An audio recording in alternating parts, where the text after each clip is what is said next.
I'm Kevin Casey. I'm a professional mixed martial arts fighter. And right now, what I'm about to do is issue a warning out to all other competitors. I don't want overs. I just expect them to happen. Fatty's gonna fatty is real. Oh, give me fucking truth, baby. Come on. Welcome to this week's edition of the MMA Analysis podcast. I am your host, Lance Fishel. We are once again brought to you by the Hammer Betting Network. It is my first show with the new the Hammer Betting. I'm excited about it. I went on the website. I listened to some shows here and there. Checked it out. They got some really, really good stuff on there. I even made a BetStamp account. I know. You know Lance is all in when he makes a That's commitment. That's commitment right there. I need to Lance. follow him. Wes is my only person that I follow on BetStamp right now, so I need to follow Wes. My ROI through the roof on NFL in 2 days. I mean, I'm retiring. Good thing you started doing that before the UFC on Saturday. Yeah. Yes. Some bad stuff. The funny thing is, if Dubronx would have just won, I think I would have been fine because I had this random $50 free play that I had to use in the same day that I bet right before the co-main, and I had Dubronx inside and Aljo inside, and it would have actually made up for a bunch of it. Plus, I obviously had a big bet on Dubronx, but we won't get into that. But check out Hammer Betting Network. It's the hammer.bet is the website. Some good stuff on there. We're really happy to be involved. So yeah, we've been doing our own for a long time, and Shaun is very average at best. So having someone that can actually do some things and make it a little nicer and better, we'll definitely do that. We're still going to have live shows for the big cards, for the pay-per-view, the big name events, things like that. This technically is one of the best cards of the year. Not one chick fight on the whole card. That's true. So technically, if you're looking at the ratio, this actually is a better card than last week. Yeah. But we'll see how that plays out. But how are you guys doing this week before we jump into last week's card? Still recovering from a very sad day Saturday. Did you cry? I got close. I cried a lot. I cried multiple times when he's talking about the Jan decision. I was crying. The Dubronx, I was in a fetal position. I don't get mad. I don't get mad when I lose money. I really don't. It's probably because I'm rich. Maybe that's just I don't know. But I don't get mad. I was so devastated, and I kept thinking the first round.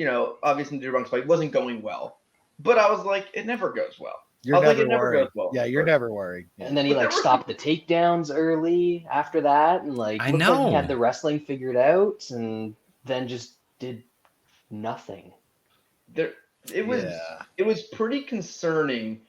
This was the worst striker Dubronx has faced, I don't know since when. And he was just getting his fucking shit rocked on the feet. The first punch Mac and Cheese threw hurt Dubronx, and I was oh fuck, here we go again. But I wasn't worried. Even going to the second round, I wasn't worried. And then there was just I don't know. He seemed off. I don't know if I don't think that's one of those cases he loses 8 or 10 out of 8 times out of 10 or some he could never beat him. I didn't get the sense. I felt he was off. He wasn't aggressive. Even when he was on his back, at first he tried some stuff, but he was there. He was almost holding positions, and it was very un-Dubronx. I'm sure getting cracked and dropped in the first couple seconds by a guy I know, but he does that against strikers. I don't know if I think he underestimated the striking a bit, and that seemed to affect him because he was not his aggressive self after when it was on the feet. Do we think, I never want to put it on too much of that, but do we think the travel, not just the travel, but there's a lot of pomp and circumstance over there for that fight card, a lot of appearances, and I'm not props to Mac and Cheese, man. That dude, he won the belt. He beat the best dude, one of the greatest ever, in my opinion. Easily. I mean, that dude is the truth. There is no argument about that anymore. But like Lance said, I felt the same. Dubronx just didn't look there. He didn't look like his normal self, his aggressive self. Yeah. I just You can have off nights. It can happen. Yeah, I think he definitely he didn't. He don't have an off night against that guy. No, that's the problem. He's legit. He's not the striking though.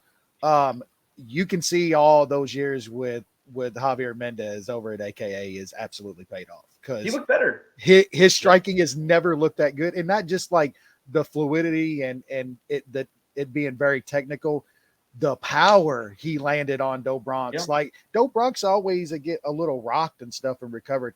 He laid him. I mean, that was insane. Yeah. Man. Well, what a performance. I think the one thing different too of what's been different of this fight versus really every fight he's had in the last several years is this fight, he didn't get to dictate where the fight goes. And I do think that does something with him. Like, his striking has gotten so much better, and his striking has looked really, really good. And he's been out striking guys, but he could always go back on the I can take these guys down without even worrying about it. I can immediately clinch and take these guys down.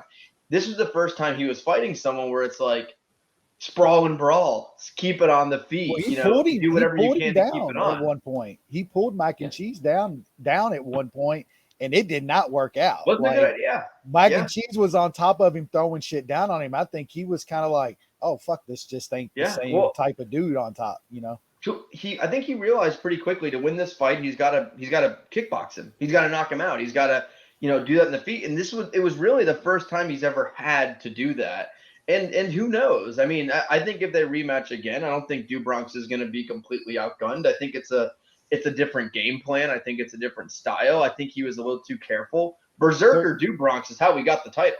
We'll get like plus 300 on Do Bronx. Plus 350 on Do Bronx, and you best believe I'll be playing it right again. I will tell you though, I'll lay the hammer on Mac and Cheese against Volkanovski. I don't think that's even. He's too big. Yep, he's too big. That is not remotely competitive. I don't know why people want to see it. I get why people want to see it, but me personally, they just want something for Volkanovski because he's kind of cleaned it out. Yeah. Here I was all about Do Bronx versus Volkanovski because Volkanovski has cleaned his division out. Do Bronx has cleaned in a way. Would right? have. He would have. Yeah. He cleaned his division out, so it made sense. But now I'm thinking like, okay, you Fight got dude. the Poiriers, you got the Gaethjes, you got all the Chandlers. Like, I want to see those guys fight Makhachev more than I want to say Volk. Especially because the time those guys don't have as much time left as we would like. They're old. All of them are old. Chandler's really old. Yep. I guess the older and he would have had a couple, maybe another challenger. Like, there's an argument to give, who was it else that won? Yeah, I guess there's an argument to give him. It'd be a fresh matchup, but who? Yeah. That does nothing. I think that's the fight. I think Do Bronx is going to fight Dariush next fight. I'd be shocked if he didn't, and I don't see where that's competitive. Like, I think that's a level below there. I mean, Dariush, like, his shot against Do Bronx would be to land the shot, like land a big shot. But I mean, I think that's the easy fight to make. But I mean, whatever. Volkanovski went up, did the whole thing. Like, if anyone's earned it, it is Volkanovski because he absolutely cleared it out. Yep, I'm fine with it. Like, it's not like something I wouldn't watch and I'd be fine. Like, he deserves out of dudes calling all that kind of shit that we've seen over the years. Volkanovski is one dude that absolutely deserves to be able to call that shot and get that fight. Agreed. I'm the opposite. I feel like I have absolutely no interest in it, but I do think it would be competitive.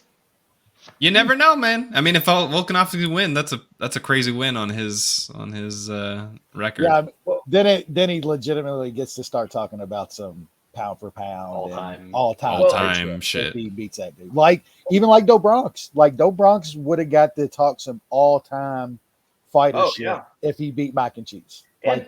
And to your point, Wes, like the big fight at the moment, that all that was out there. You heard interviews of Bisping and all these guys like, is Do Bronx the greatest lightweight of all time with a win? And that's going to get to you. And like, there was something mental going on where it wasn't the quit. It wasn't anything. Like, he just didn't seem present. There was people immediately after that fight was over already throwing that shit back out there. And it's after what he's accomplished he doing maybe the greatest stretch of fights over a few year period that we've seen, maybe outside of John Jones's title run. Yeah. And to like our Casper the Ghost, I'll just say that, was out there saying he quit. And like, are y'all serious? We're going back to this. He got badly hurt, knocked down, and 2 seconds later, he's got a behemoth with a fully locked arm triangle in. Like, what's he supposed to do? Like die on your sword? You got to go unconscious or you're a quitter. Like, he wasn't getting out of that. He was still dazed. He was still rocked, and he was done. He was done. Dumb people say dumb things. They're just more at 11. People will never believe in that dude for some reason. That I just don't understand it. We'll be able to cash off it for another few years. Just before you go, the other good point that Wes made is like the travel, because I think there's kind of like a track record of these Brazilian guys going over to Abu Dhabi. It's not been good. Not having a lot of success. So could have played into it. Yep. Well, Bronx, when is the Brazil card? January, I believe. I think so. That's 283, right? It's coming up pretty soon, I believe, ain't it? Yeah, I think it's January or February. January 21st. So Bronx has his return fight. There's a 0% chance he's not fighting on that. But if it's a pay-per-view, honestly, like, I don't know if he's gonna even be. He might be a co-main in that card. Like, you can't put Bronx. The headliner's your favorite fight coming up. Figueiredo versus Moreno 5. Oh, he might be a headliner. They made that the main on that card. Well, I think so. Oh, I was like, is that set? Is that UFC, what, 82? 283. 33, yeah, that's right. Oh, that's the one they have, they just announced Whitaker for, right? No, that's the Australia card. No, that's 284. Okay. That's the Australia card. There it is, too. All right. Have they announced anything on this? Yeah, they have. There's like 7. Yeah. Oh, Bear Jew's on that card, too. That's right. And Hobo. Obviously, he invented jiu-jitsu, so true. He has to be in Brazil. So we're gonna get the title fight. We're gonna get Hobo Cop, Shogun, Bear Jew, and Dubrogs. I'm ready for that card. All right, let's. They gotta stack it with some of the. He's got to be on that. The first time he's back in Brazil. He'll quit the UFC if they don't put him on that Brazil card. Like he's Mr. Brazil right now. All right, let's rip through this card because it was terrible, both betting wise and entertainment wise. Not good. Prelims: Carol Rose defeated Lena Landsberg decision. Flyweight: Muhammad Mokaev defeated Malcolm Gordon, 3rd round armbar. Armin Mitroshin defeated AJ Dobson decision. One of the shitty Nurmagomedovs won by decision. Nikita Krylov over Vokin by decision. Kyle Barallo defeated Muradov by decision, and then the only guy to break the streak, Bilal Muhammad, knocks out Shaun Brady in the 2nd round. Shaun was right. Shaun was right. Twilight Zone. Couple things that stuck out. Shaun, we'll start with you. Mukaev almost went full Mukaev as a minus 1,400 favorite. Shit was not looking the best in that fight considering what the line was, but I guess he gets away again, but there will be a time. Uzdemir having worse cardio than Krylov. That was beautiful. That was amazing to see. That started so good. He gassed out instantly. He threw like 3 punches and was just done. He was like, that's enough. The weird thing is, I feel like he looked less tired, but he physically was more tired. Like Krylov was looking drunk out there because he was tired, but somehow he had more he was ready to go more than Uzdemir. And then Bilal Muhammad blowing up my over 2.5 because when does Bilal Muhammad or Shaun Brady get finished like that or finish people like that? Yeah, that was bad. Wes? One of the only and best few bets I hit on the entire card was the Petrosian decision, so that was nice. I will say something about that. That's about it. Watching old Gadsy hug on the shitty Nurmagomedov, I was pissed just watching that fight. He's so bad. Yeah. And then, Uds having fucking worse cardio. Just, I will say about Bilal, man, like, I gotta give the dude some props finally. Like I've been underestimating him for a while. I have too, and like, but I mean, all we keep saying is like you gotta like put on a exciting fight, a good performance, finish one of these dudes. And man, a guy that I thought was gonna beat him, he fucking demolished him. I mean, that's a pretty good couple wins for Bilal Muhammad, and props. I gotta respect that. Like you beat those two dudes back to back and knock out Brady, who's just, I mean, he was undefeated. So props to Bilal. Got to get to him. Brad, anything to add here?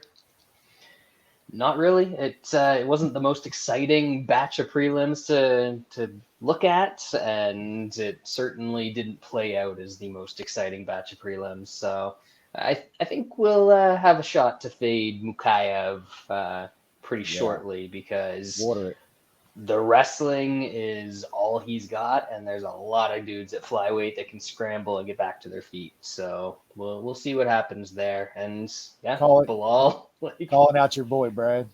He was calling out your boy, and I think he gets raw dog with he gets raw dogged real bad in that one.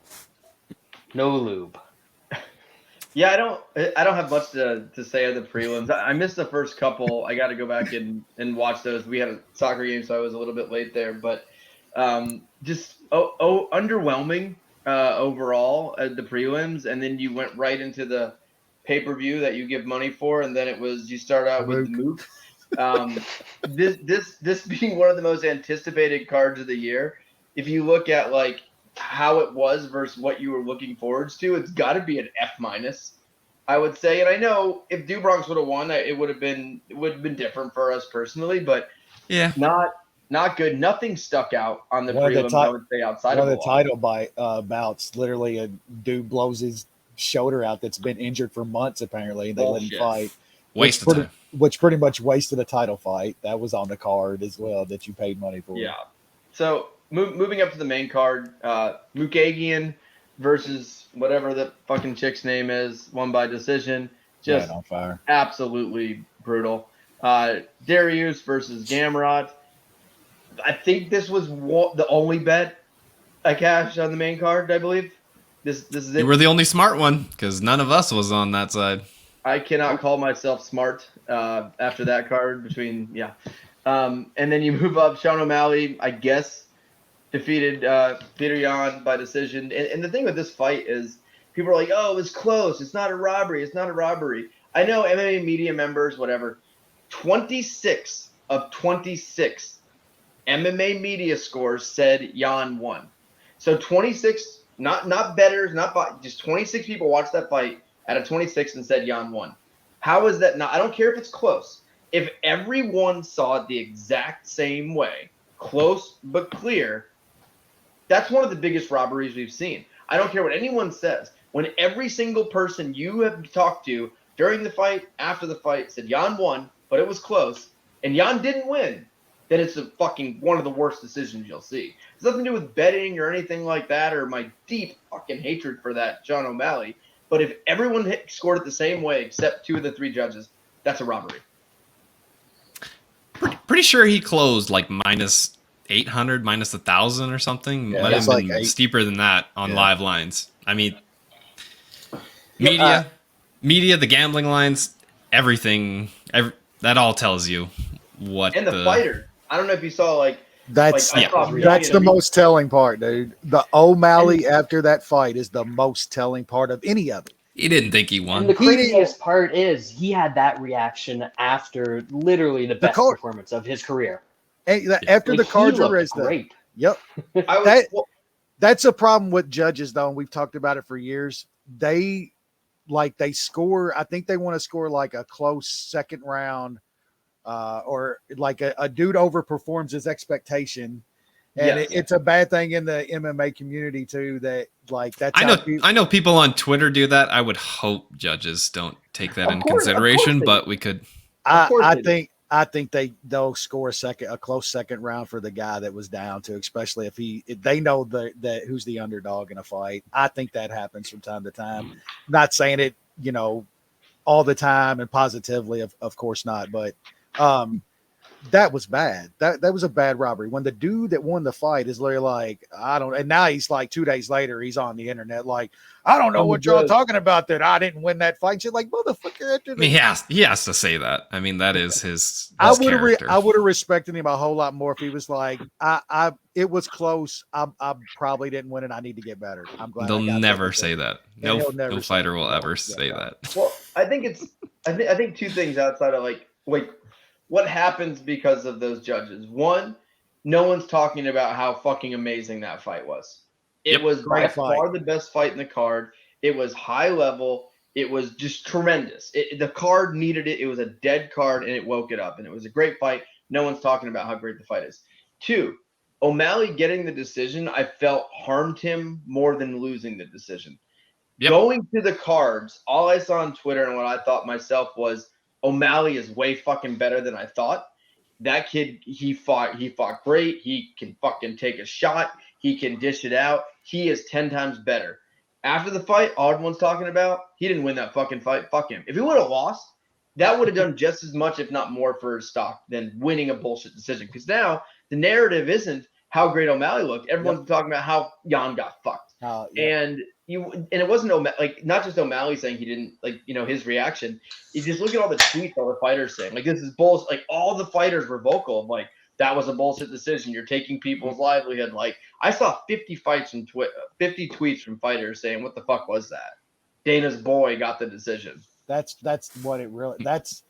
There's people like I got some friends that don't watch fighting anymore and stuff, and were actually messaging me because we game, and O'Malley's he's a gamer. He's on Twitch and stuff. That's how he's built his following.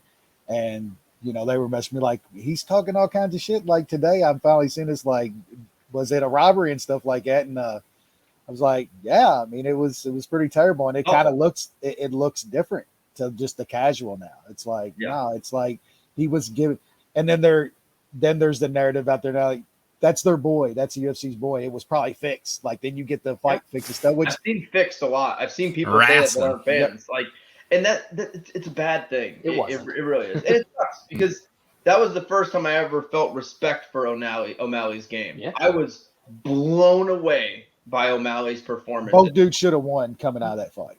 Both dudes should have won. When he took that shot at the end of the first round and ducked around to his back, I was like, holy shit, that was like lightning and it looked good. And I was like, can he actually grapple a little bit? Like, the kid's good. The kid is good, man. That's the bad thing that we're not talking about now, and we should be, because I'm impressed. Like I didn't think a whole lot of him. I mean, after he gets leg kick beat, you know what I'm saying?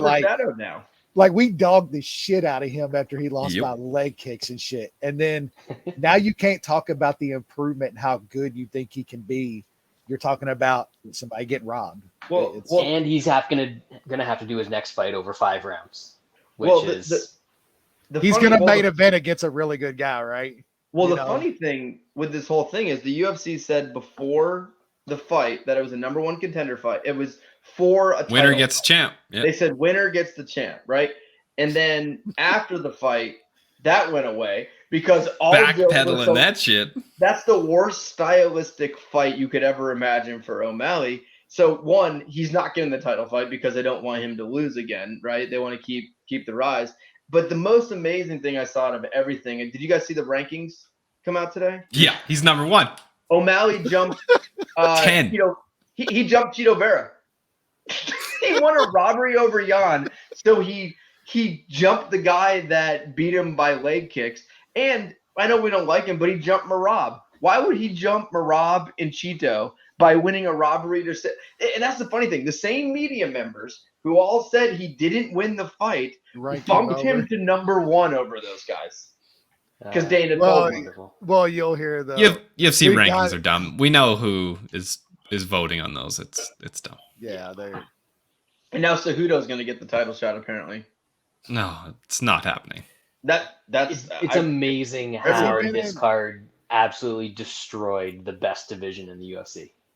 It did. Yep. It really did. And I don't know if Cejudo comes back. I guess it's Cejudo which it sounds like they're doing Cejudo Aljo in February. It sounds like the plan. Has he been in drug testing pool? Yeah, he's been in for like 4 months already, I think. And then and the other part, like if they don't do that, are you going to give Shaun O'Malley the title fight over Cheeto?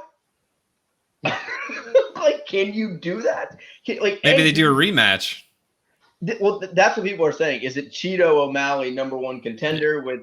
And honestly, Cejudo could fucking beat Aljo. Not a doubt in my mind he could win that fight. So like, I want that fight.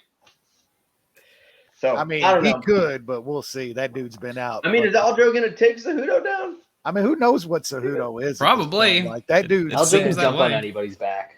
Yeah. He could get there, yeah. All right, let's move on. I don't think we need to talk too much about the TJ Dillashaw. That was waste of time. Fuck him. Fuck the doctors who didn't notice a separated shoulder, and fuck TJ Dillashaw, his coaches, his training partners. They did him a disservice, and they did the fans and the UFC a disservice. That was fucking absolute bullshit. That could have been Cheeto Vera versus Aljamain Sterling. It could have been Aldo.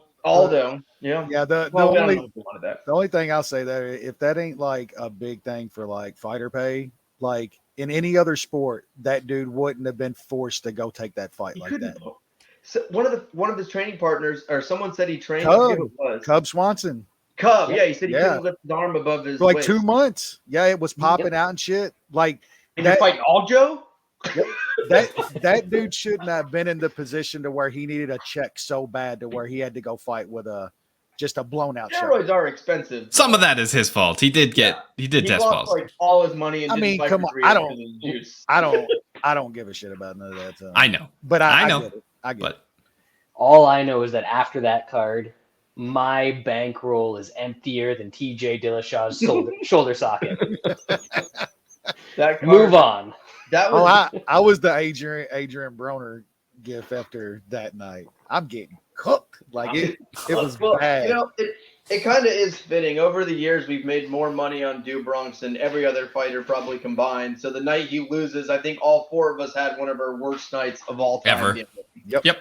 And I took some bad beats in college football. It was like I was watching college like at the same time and like taking bad beats. Bronx is losing. I was like, why? Like this is why I don't believe in God. Yeah. Yep. Oh God. All right, let's move on now. We move on from the nice pay-per-view to we have Jared Vanderaa versus Waldo Cortez Acosta, third from the top here. Man, that's T-shirt in the pool fucking supremacy right there, man. Like great fight. Gotta do it. Is the Madsen Dawson fight? Is that canceled? Yes. That's not happening. Why did that get canceled? That was like one of the only good fights. Durden's fighting some dude on like 3 days' notice. I saw that. Why did the Dawson fight get canceled? I'm not sure. That got canceled a while ago. Yeah, I think it's been a while. Wow, it was supposed to be Close and Madsen, and then that got canceled, and then I don't know if they were trying to put something together, but yeah. I think they just moved this one to a different card, something like that, like another week or two. Well, I've never heard of the first fight whatsoever. Is there even a line on this fight? Christian Rodriguez. Yeah, Rodriguez minus 310, I think. Yep. All right. Bantamweight division, Christian Rodriguez, Josh Weems. New Shaun. Is this guy related to Wayne Weems? Was it Wayne? Was it Wayne that was on one of the early Ultimate Fighters? Was it Wayne or Wes? Wes Weems? I forget which one it was. That guy he was a heavyweight, wasn't he? Wayne Weems. Yeah, Wayne. Yeah, I think it's he was the Waniac. That's a great nickname. He retired 12-2. What could have been? Yeah. That's how you do nicknames. That's how you do a nickname for yourself right there. Right? Cameron or else. Fuck's sakes. Yeah, I really don't have anything on this fight. That's a pretty big favorite. Unfortunately, I don't know what old Josh Weems has got. Seems like he's got some good subs, but I don't think that'll be enough. So I'll take Rodriguez. Is minus 310. Yeah. A guy that lost to Jonathan Pierce, who looks like has as much muscle definition as me. Hey, keep doubting Jonathan Pierce. Keep doubting JSP, baby. He sucks. I'm not down with JSP. Fair. All right, Wes. Yeah, I don't have anything here. I don't know enough about Weems. I think I saw him once on the Contender Series. That's been a couple. I think it was last season before, but yeah, I guess Rodriguez should be a favorite here. I don't know how you're laying minus 300 on him. Guess he'll be the pick, but no bet. What kind of props we got here, Brad? Anything out? I don't think there's any props out yet. No. This fight just got like this line just came out a couple hours ago because they finalized it yesterday. Yeah, this one kind of made me sad. This one kind of made me sad because I was looking at this card earlier today and it was like 9 fights. Perfect. Like this card sucks. We're just gonna blow through it. It's on Fight Pass probably. It's gonna have good pacing. And now it's up to 11. They've added 2 today. Yep. The Durden Moda? Yeah. No, that's a good fight though. That's actually you can pretend it's. Why don't you just pretend it's 10 and then show up 30 minutes late? But there's no dog walk fights on this one. I know. So if you think, all right, think of it this way: there's 10 fights or 11 fights, but normally this would be a 13 fight card with 30-minute breaks baked in. Fair. Yeah, it's not bad. I guess I'll pick Rodriguez here. I'm definitely not betting him at minus 300. The other guy got knocked out on the Contender Series, like Wes said, and I don't know. I haven't watched him since then. This will be a learning experience for me if I actually watch it. Based off Sherdog pictures, Weems has tattoos on his biceps that say Axel Rage. If that's not worth the dog passes for the stupidity of it, this guy's fighting for his life. He probably can't even chew his food. I think he's worth his nickname's Wide Open, though. Wide Open Weems. Did he go and visit the jail man? He went and visited the jail man and he left him wide open or something? What's going on here? Dude, you just don't know about that Axel Rage. Axel. He's walking to bars like, I want you to meet my 2 friends, Axel and Rage. What an idiot. All right, flyweight division, Carlos Moda, Cody Durden. That's Bro Hug's boyfriend, right? Yeah. Yep. Yeah. This is also the fellow who told the Asian fighter to go home or something like that. Yeah. That's beautiful stuff. Moda's actually good. I mean, I've seen him a couple times on the regional scene. He's got some nice offense. Cody Durden likes to be hit. The pick is Moda. Bet Online opened Moda plus 125 and it instantly got hammered to minus 180. That is a bad opener. I wish I got some of that. I'll pick Moda. Don't think I'm betting him at this point. Wesley, you a big Durden fan? You big on the racism? Nah, we got enough of that down here, bro, where I'm from. So True. try to balance that out a little bit. Fair. Yeah, I wish I could have got a little of that opening line. Moda's actually pretty good. He's fought some decent dudes down on the highest level of the regional scene down at LFA. Shaun's right. Durden likes to be hit. He swings, man. He scraps. I'm gonna wait for props to come out and see what a Moda back KO or inside the distance is. And the under 2.5 is into like minus 135. I don't think that's a bad spot. I think these dudes are gonna throw down. I mean, Durden doesn't really know any other way to fight, and I think one of them's gonna get caught. Probably Moda catching Durden again. He just loves to get hit and get finished. So probably bet the under and wait for props to come out and look at Moda by KO. Brad? Yeah, I like that under. I think that's a good price. Durden doesn't seem like the most durable guy. He's willing to get subbed, and Moda definitely cracks. But I was spending most of the time when you guys were breaking that fight down looking at Weems' tattoos, and I think he actually named his kid Axel Rage. Because there's a birthday on there, so that's. I hope he loses real bad now. Axel Rose, Axel Rage. Maybe he has 2 kids. Is it one kid's name is Axel and one kid's name is Rage? It looked like the day month was on one arm and then the year was on the other arm, or else I would have thought the same thing. Maybe that was like his like cellmate's like number. Oh, the cellmate that left him wide open, his name was Rage. Yes. He gave him the nickname. I think that's it. Yeah, there's definitely some prison sex type thing going on there with old Weems. Is it on me? Are you done, Brad? Yeah, I said I was picking Moda. And the end. Okay. Durden's not very good. He gets hit a lot. I have a hard time laying minus 180 on a guy taking a fight on 5 days' notice, making his UFC debut. Durden's not very good, but he is a scrapper, and I think he actually is pretty durable. I think he has absolutely no idea what he's doing on the ground, but we've seen that guy get hit a shit ton, bite down his mouthpiece, and keep coming forward. I don't think he's a guy that's going to quit on the feet. I don't think he's a guy that you're going to hurt very easily. He's too fucking stupid to get hurt. He's just one of those big, dumb rednecks that just kind of keeps going forward. And Moda's not a jiu-jitsu guy, so I think this plays out in the feet. And I think, if anything, I think at an underdog price, I'd actually almost lean Durden on this one. I think he's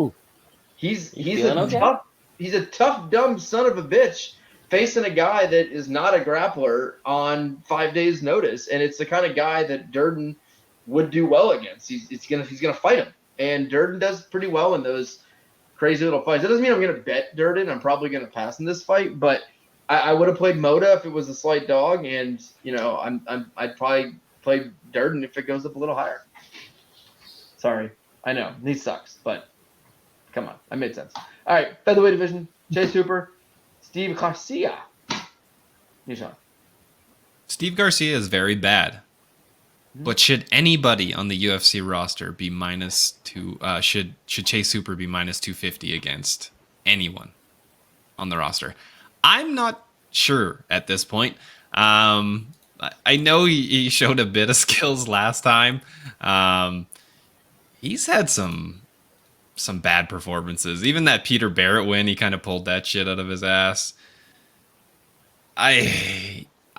He could be getting better. Obviously, he's super young, 23. At +200, I feel like you have to take a small shot at Steve Garcia. He is bad. But Chase Hooper should not be that big of a favorite against anybody in the UFC. And that's saying something, because there are some bad fighters in the UFC. Wes, are you betting it then? For sure, you're getting it? You in? I haven't bet it yet, but I'm gonna bet it. Wes? Yeah, I do think it's really hard to lay -250 on Chase Hooper at this point against. Like, I mean, say what you want about Steve Garcia, but you at least know what you're going to get. And Chase Hooper has struggled a little in the past with a dude that will just come forward and get on him, not give him space, try to put a pace on him. I've seen Steve Garcia in some really tough fights, and he stays in them. He's got some close decision losses on his record. I think he can stay in Chase Hooper's face and just make this close, make this a grimy fight.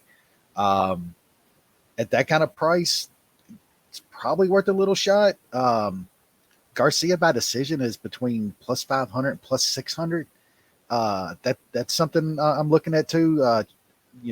Chase Hooper has stayed in fights when like Steve. I kind of see this playing out like something like Steve Peterson put on him. Just stayed in his face, put the pressure on him, and Chase Hooper just he wilted over the 15 minutes. I think Steve Garcia can do that in this spot at a really, 2-to-1's a really good price. And then that decision, if I do end up playing him, I'll sprinkle decision too. It's sitting at around +500 out there at a couple spots as well.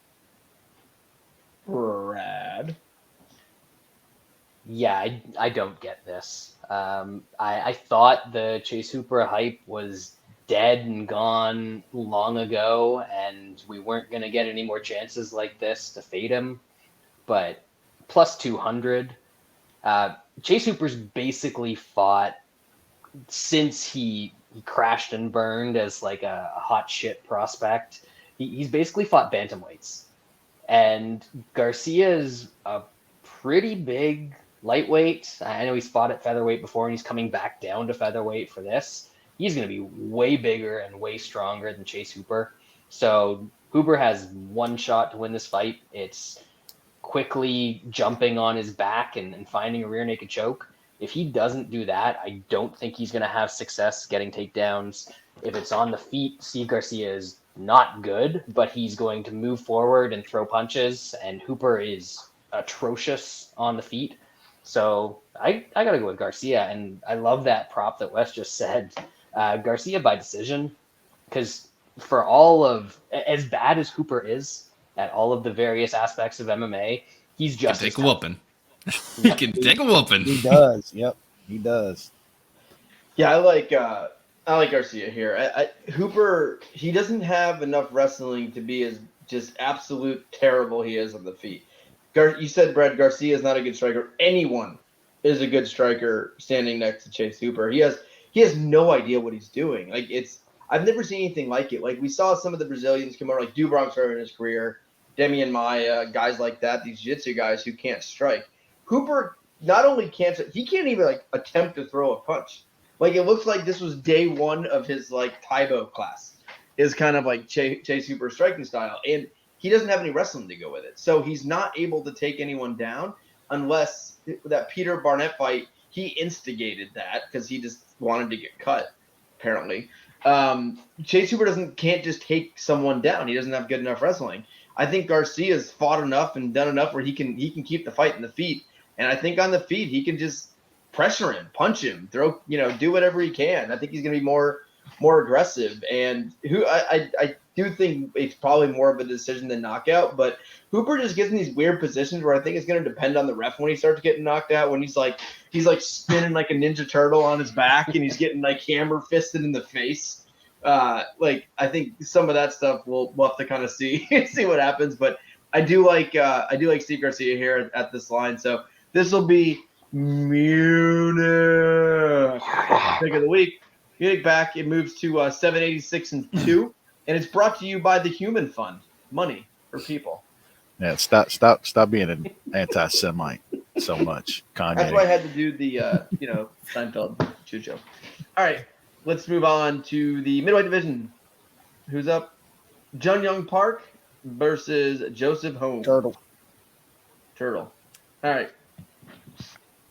The Iron Turtle has 4 wins in the UFC, which is wild to think about, and he has not impressed me. It's probably the split against Anders, where I think a lot of people thought Anders won that fight. Not a great sign. And him being like minus 230 to Joseph Holmes, it's just a scary thing. Joseph Holmes has a lot of flaws. When you're getting taken down by Jamie Pickett, it's not going to be great.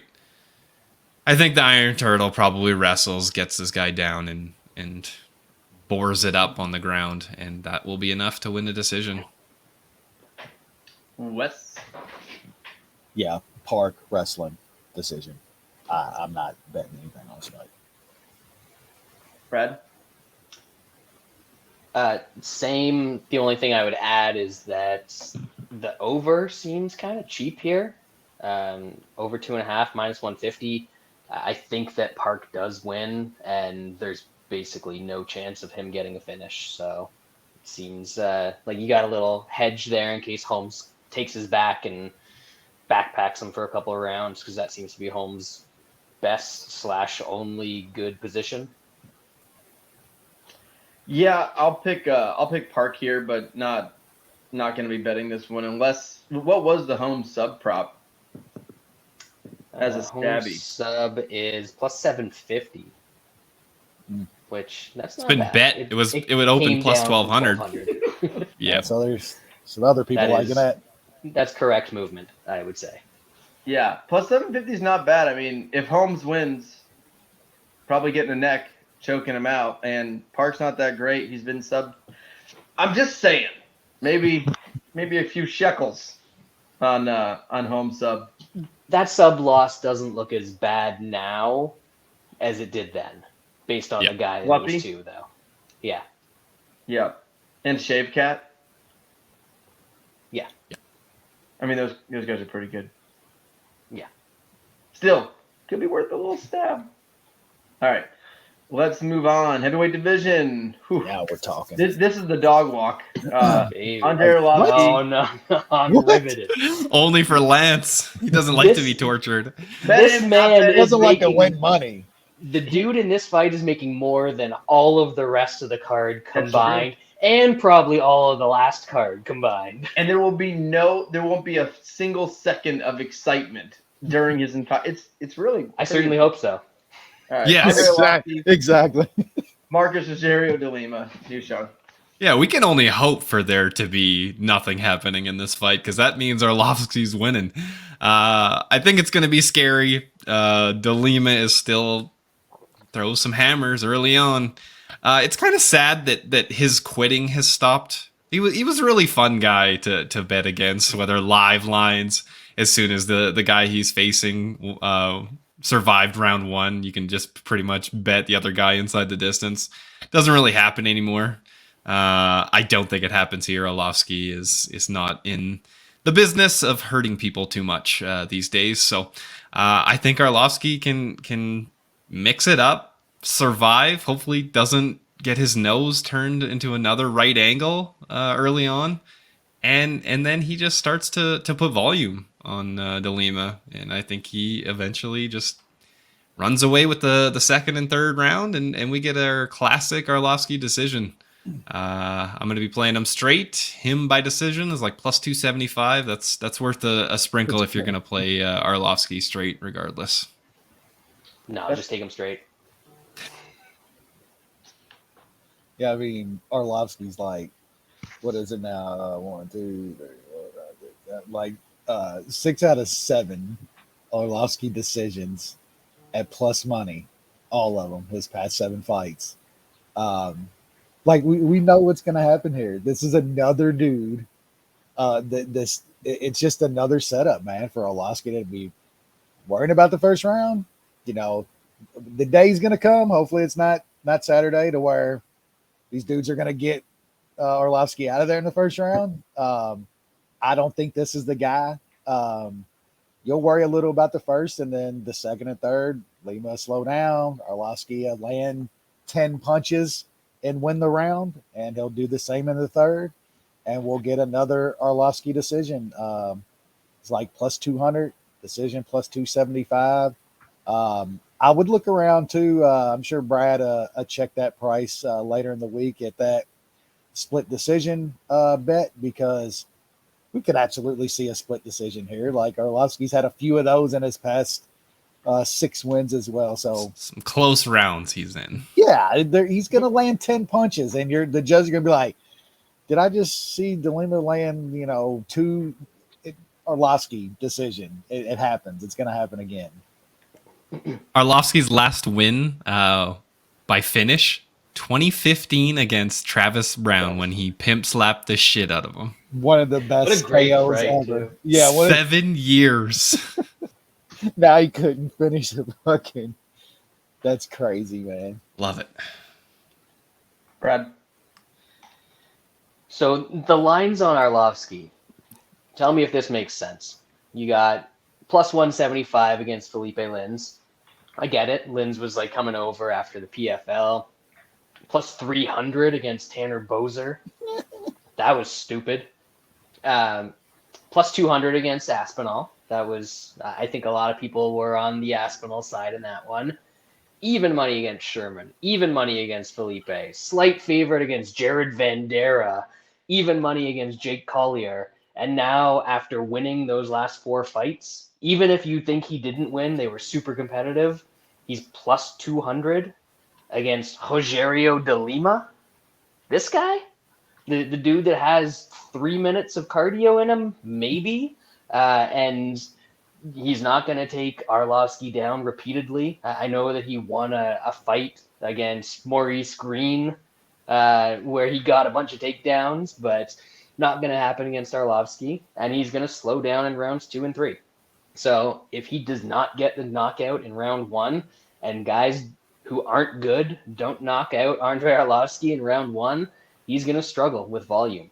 He struggled with volume against Blagoy Ivanov in his last fight. If that dude can outpace you, Andrei Arlovsky is absolutely going to. Where I disagree with the gentleman is I already took the money line plus 205.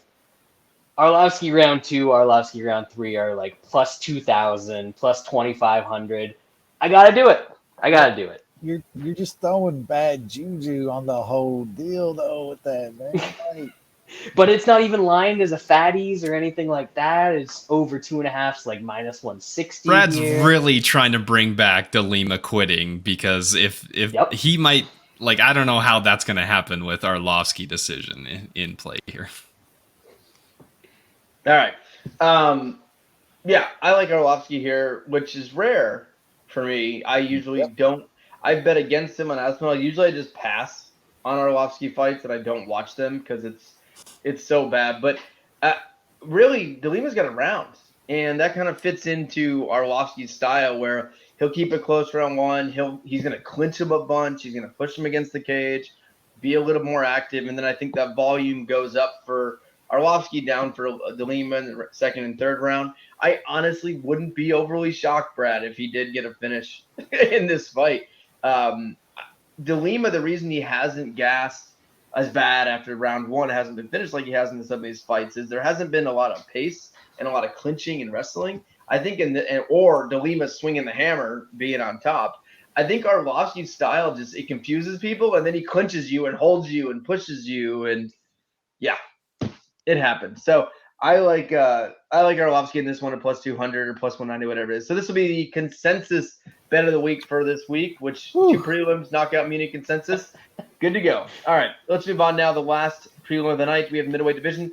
Phil Hoggs versus Roman Dolidze. You, Shaun. Dolidze. God, that's a good. I think Hoggs can stuff any takedowns that Dolidze is going to try, and I think he can get takedowns if he wants to and smash this dude from the top. I also kind of trust Phil Hoggs' his stand up and his power more than this guy.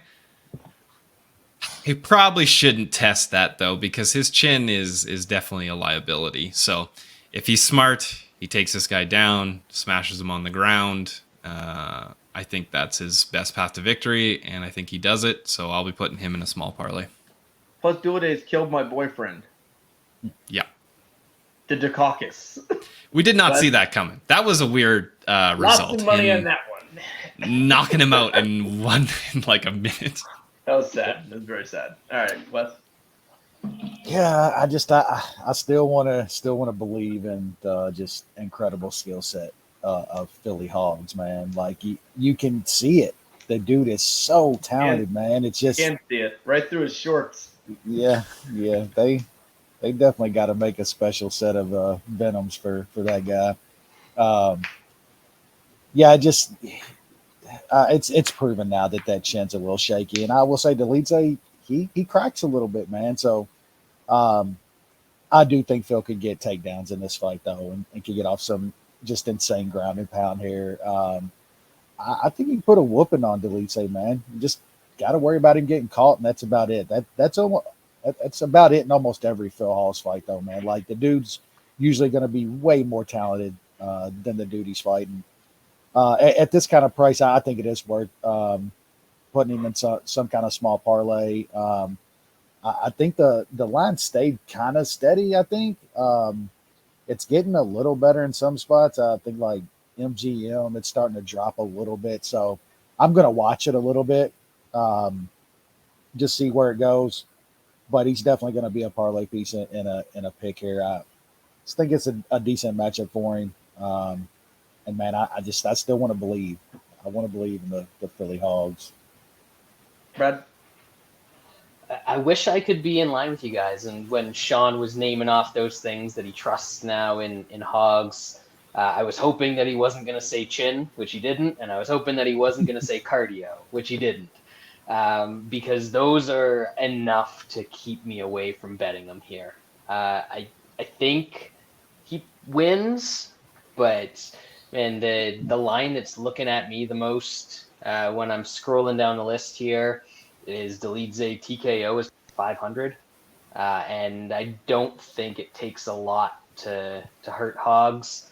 I haven't played that yet. I'm not sure if I'm going to, because I want to see successful things from Philly Hogs, but certainly not betting him in this spot, and may end up with a little poke on that TKO prop.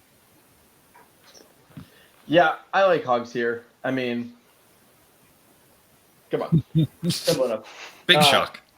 I think, you always got to be scared a little bit of him getting knocked out, especially a guy that does have, power who can finish it pretty quick. I just think Hogs is better. I think he can take it down, beat him on the ground, beat him up there. I think on the feet, I think he's probably the better striker. The chin is always an issue, but I think he's more skilled everywhere. So you're getting a guy under minus 200 that's more skilled everywhere. So Hogs is definitely worth the play here. So I'll be putting him in a parlay. Still got to finalize my card, but Hogs will definitely be a play. All right, let's move on now to the light heavyweight division. Dustin Jacoby, Khalil Roundtree. Own little fight here. Brad? Oh, me? Or Brad. Shaun. Brad, you don't want to start? Lance? Yeah, I think this will be a fairly fun fight. I think I've underestimated Jacoby a bunch recently. He's all right, man. Like, he throws decent volume. I think in this fight he'll be the one throwing more volume, and he's going to frustrate Roundtree. It's been done before, somewhat recently, so I think Jacoby's gonna win a decision. I just think the volume is just going to be a big sticking point, and it's going to shut down Khalil Roundtree. Yes. Yeah, I've underestimated Jacoby a little as well, and he's looked more comfortable in MMA over the past couple years. Really good takedown defense at this point, so he keeps a fight usually where he wants it to be, and that's on the feet. Of course, being a former kickboxer, just think he's the better striker than Roundtree here. Roundtree does like to try to get guys against the cage and work them, and does throw some big power when in space. But man, just the far more technical guys, Jacoby here, and Jacoby's chin is insane too. That dude can take a fucking punch. Good takedown defense.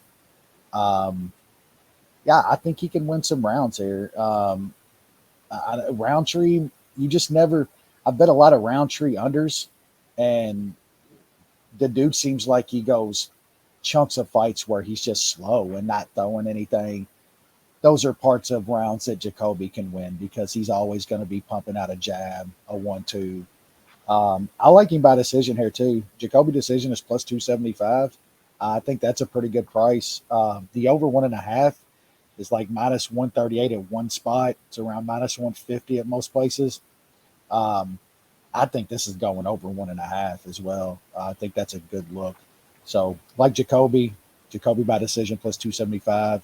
And I think if you can get in over 1.5 at around minus 150, I think that's a good look as well. I feel like I'm going to end up on a bit of an island here because it was somewhere last year, but Roundtree either stopped training where he was and went to Thailand, or stopped training in Thailand and went back to where he was. And he is fucking incredible since he made that transition.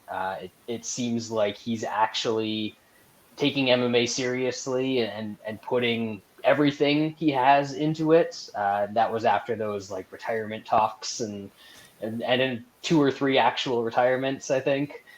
Turns out losing to Prachniow is a wake up call to get your shit together. Yeah. But he's looked good since then, and he's faced Roberson, who's a decent kickboxer. Off the top of my head, I forget who the other guy was. Oh, Bukaki. Maz Bukaki. Missed that dude. He's doing things over in Cage Warriors now. So I just think that Jacoby is better in fights with guys who want to try and take him down because he has improved his takedown defense so much and his ability to get back up. When he's facing somebody who is a decent kickboxer who has much more power than him, I think we could see another Maxime Grishin type fight. And Grishin isn't a guy that has more power than him, but just like a close you go, I go sort of kickboxing match. And I think that if that happens, that Roundtree is going to be the guy landing more shots, or not more shots, but the bigger shots. And we've seen that seems to be what judges favor more. So kind of like Roundtree here. And I do think that it probably goes over that 1.5. That seems low, even though Roundtree's been kind of a beast lately in terms of finishing people. Yeah, I lean Roundtree here. I like Roundtree. I've wanted a bunch of him. I've lost a bunch of him. Same. He does seem different. He's hard to get a read on for me. Like sometimes, like Wes, you're talking about like unders and stuff like that, or overs with him. It's sometimes you come out and you're just like waiting for that guy to get floored or for him just to kill someone. And then sometimes he's dancing. He's dancing around. He's not throwing much, but he has looked a lot better his last two. The reason I'm not betting Roundtree in this fight is I just can't get a Jacoby fight right. I hate that. I don't like this guy. I don't know why. Not anything. I don't think he's good at all, and he keeps winning and stealing my money. So I'm obviously not seeing something here. So I'm going to pick Roundtree, but there's going to be no bet here probably. All right. We can go next. I think we can actually go fast with these next few. Middleweight division, Josh Fremd, Shaun Gore. New Shaun? Don't have much here. Gore is... Oh, I just get flashbacks to him being on the Ultimate Fighter, and Wes just laying it on a Gore against Battle. Turns out he's not very good. I think if you're betting Fremd, you do have to worry that Gore might be able to take him down. Fluffy took him down a million times. But Gore is terrible. So I will pick Fremd to not get laid on, hopefully. No bet. Yeah. Wes? See, I feel a little different. See, the thing is, I think Gore actually is decent. Like when he actually throws, his striking looks good. The dude's got some power. He's just a flake. He's just one of those flakes that is never going to be shit because his mind's just not in it. He's not fully in it. Like I don't know what it is about the dude. I've seen him on The Ultimate Fighter, watched him for a couple years now, and for flashes for 30 seconds, the dude is like just hands look great, hits dudes and they are just immediately hurt, and then he ends up losing the decision because he does nothing for the next 2 rounds. So it hurts me because I think this is a good spot for him, especially at this price. Like this dude he's fighting is horrible. Like he's really, really bad. And I think they're giving him a winnable fight here. He's at a dog price. And I still can't bet it after what he's done to me over the past fucking year. I just can't do it. Even I'm passing on that, but I'm picking him to win. I think this is a winnable spot for him against a really bad guy, but total pass on a bet. Brad? I actually thought that Fremd held in there grappling with Fluffy pretty well, all things considered. Like we talked about him earlier, Fluffy's pretty fucking good. And Fremd kept that competitive until he just got super, super tired, which Fluffy's going to do to a lot of people. Gore isn't. We know that Gore is going to go out there and he's probably going to stare at this dude and do absolutely fucking nothing. Fremd, I don't think is great at anything, but I think he's going to do stuff in this fight. He's got a little bit of power. He's got some wrestling. If he finds your back, he can get a sub.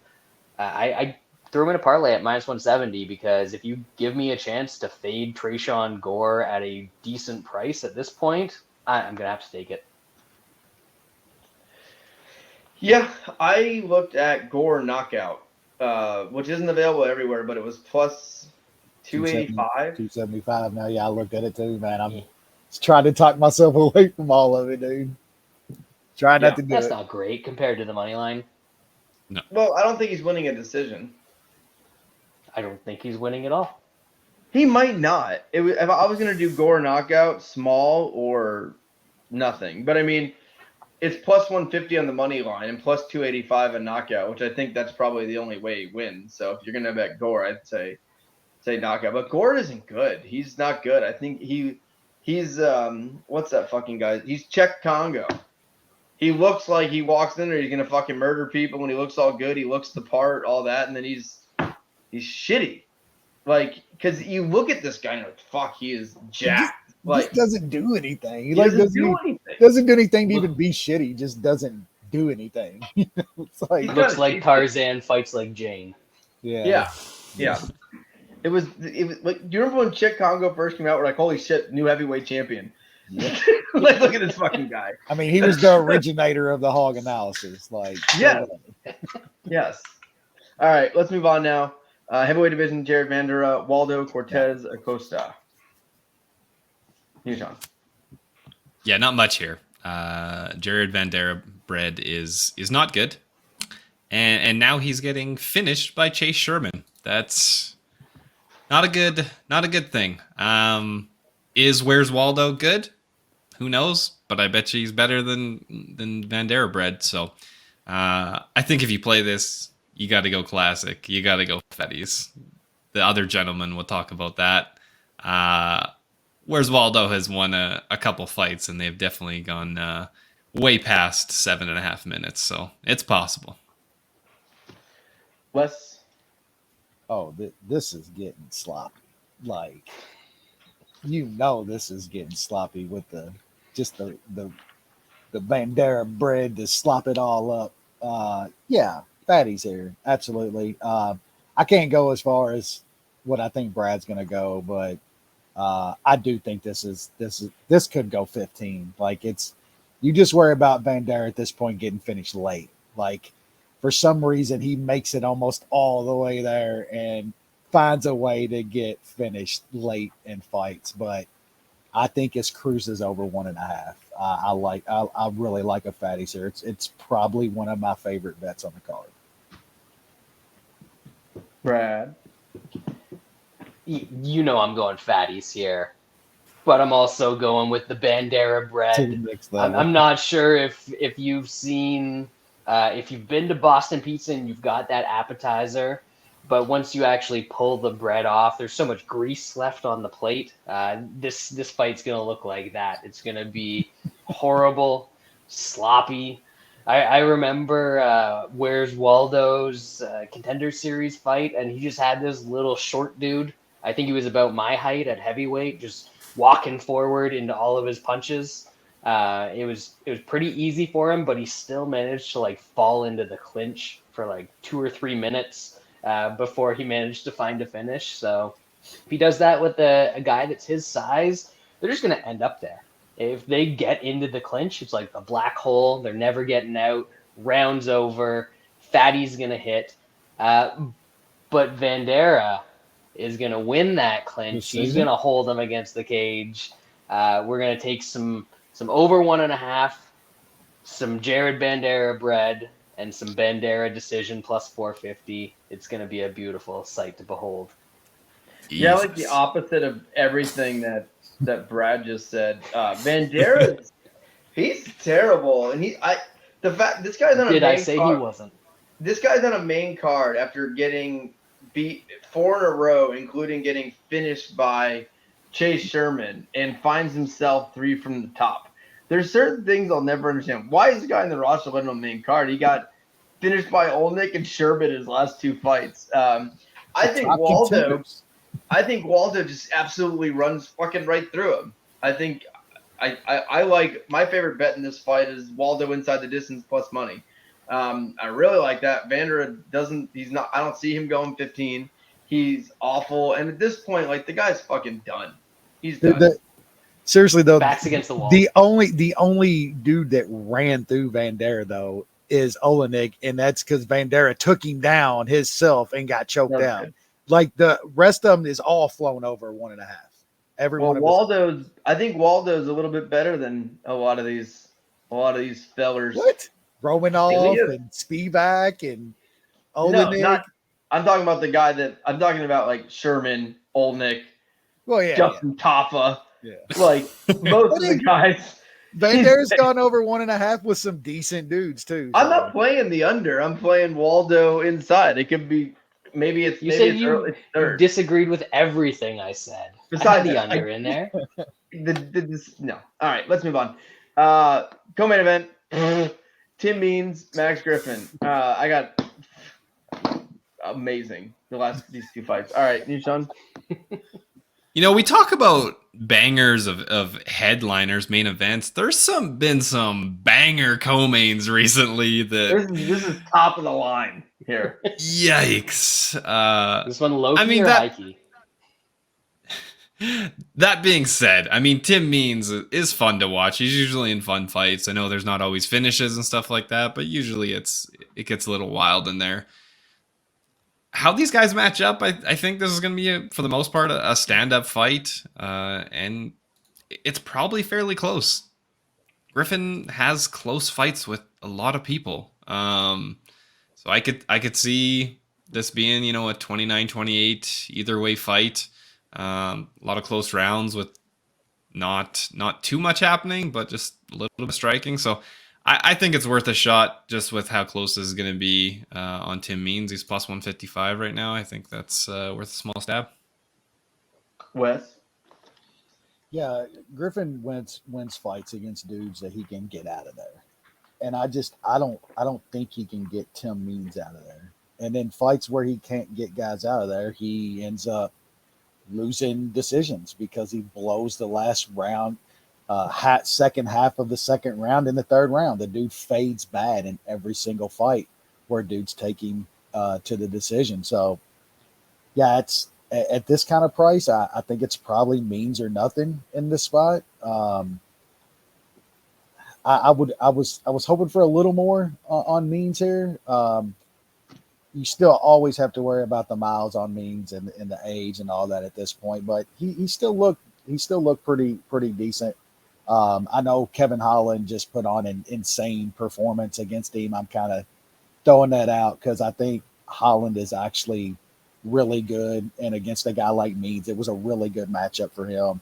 I don't think Griffin is going for takedowns like it. I think he's going to try to kickbox Tim Means, and I kind of like Means in that kind of fight. Also, Means by decision is sitting around at like plus 330. I think that's probably a good look as well because I think this is probably going to go 15 minutes. Probably going to be a couple close rounds, like Shaun said. So I'm going to pick Tim Means. Watch the line. Hopefully, get a couple more cents on there, and then I like Means by decision as well. Brad. I picked Griffin here. I don't feel confident about this one, though. I just think that if somebody's going to be landing big shots, it's him. If somebody's going to be getting takedowns, it's him. Means might be able to out-volume him, but there was this, Means went down. We all thought he was completely washed, and then he won a couple fights, and we thought, well, maybe he's not, but they were against real bad guys. Didn't look great against last time out against Holland, but Holland's way better than Max Griffin. I just think this is not a great fight, and it's going to be somewhat competitive. I don't have a great read on it.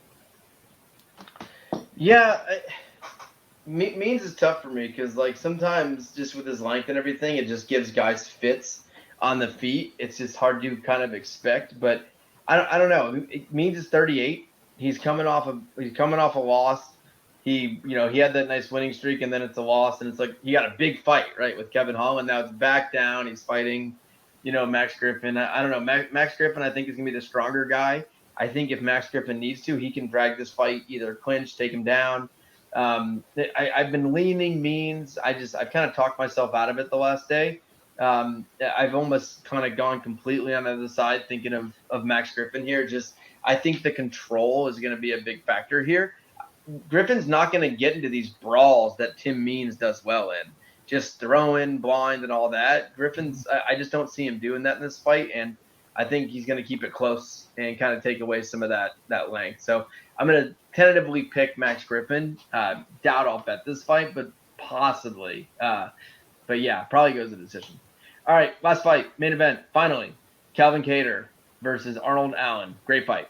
Shaun. Great fight.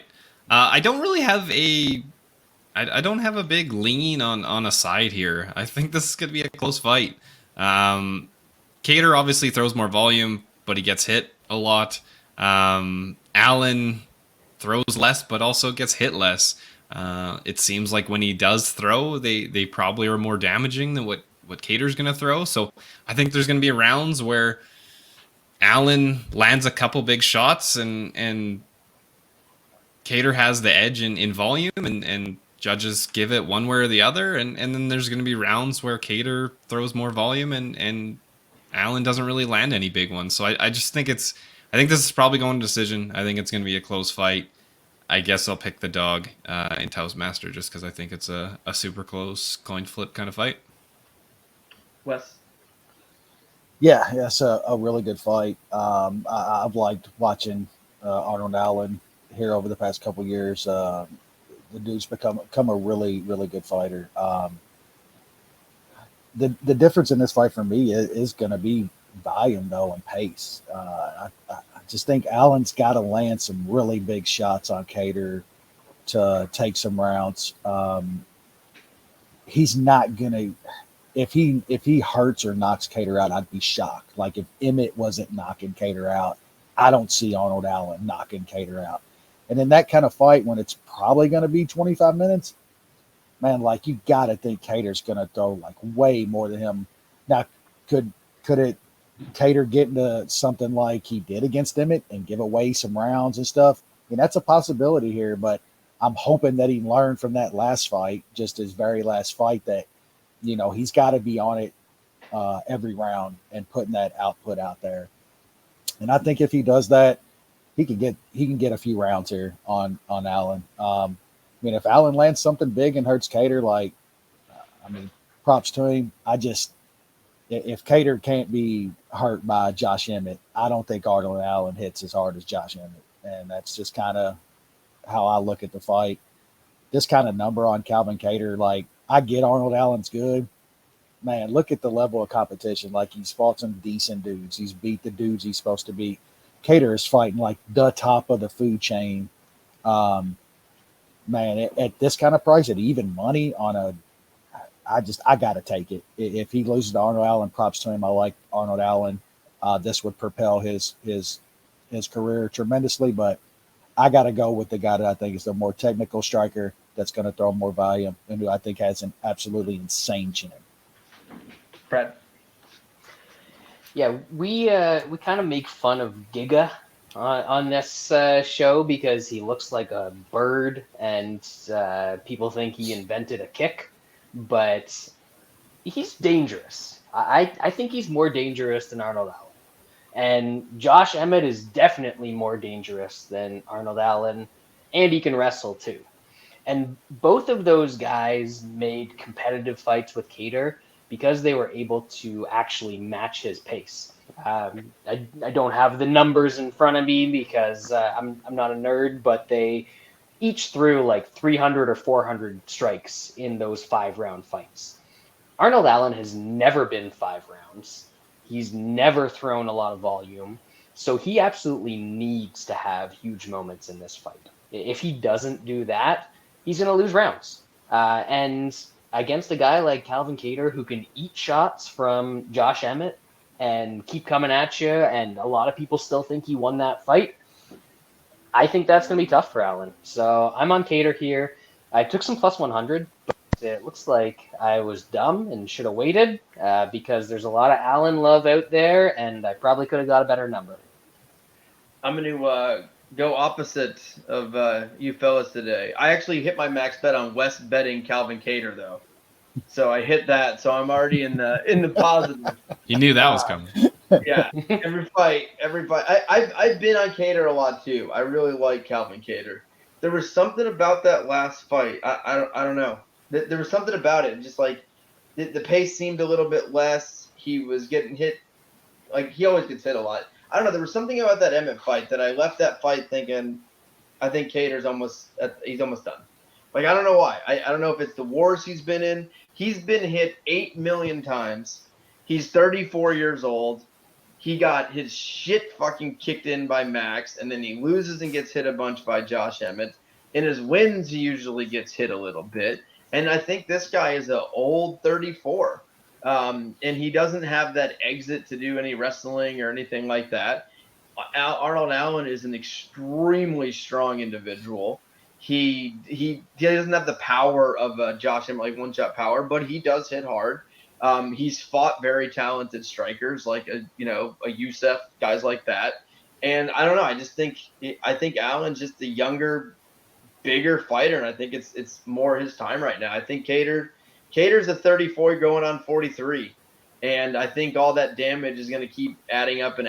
And I think maybe he even saw it as that loss to Josh Emmett. It almost kind of kicked him out of that title picture for a while. He's been up very close. He's had some chances, and I don't know. I thought that was a big loss, and who knows, it does in the mental game as well. So I like Arnold Allen here, so I will have a bet on Allen in this fight. Does he get a finish? No. But I think Kattar gets dropped. I think Kattar gets dropped a couple times. Or maybe he just goes full. Maybe he goes full British wrestler on him. If he gets dropped a couple times and Allen wins, then props to you. But if Emmett ain't dropping him, I just can't. I can't see it. Emmett doesn't. But Emmett's a completely one-shot kind of fighter, though. I mean, like Brad said, while you were talking, I pulled it up, and Kattar threw like 286 punches against Max Holloway. He threw 375 against Emmett. He threw 400 and something against Giga. Like I think you're imagining this like he's not maybe because they're also like, I don't know. No. Those are gonna win rounds though if a guy doesn't drop them. Apparently or hit him not. With huge stuff. Apparently not. I don't think Allen is gonna even put up a pace like Emmett did to take. He can't. From him. He just. We're gonna see some British wrestling in here. No. It's gonna be all. Both these guys' takedown defense is very, very good. I don't think there's gonna be much grappling going on. Have you seen the chesticles? Arnold Allen? He's definitely on some good steroids. He's on the good stuff. That's why he only fights like once every year because he needs to fight, do a cycle, fight, do a cycle. His dad's a old professional bodybuilder. They like bodybuilding. Yeah. They know all the good shit. They know how to hide it. Let's see Allen in the 4th and 5th round against Kattar. He's just gonna pick Kattar up and just throw him around, I think. Yeah, we'll see him in that 4th and 5th. I'm done with Calvin Kattar. The Emmett fight was the last one for me. He won that fight. Fight. My bet didn't get paid.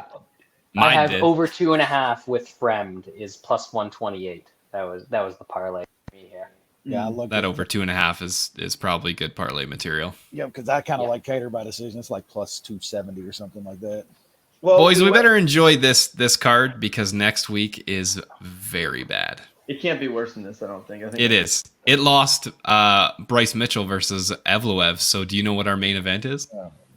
It's the chick fight, isn't it? Yeah. The whole card is awful. There's no good fight. I told you.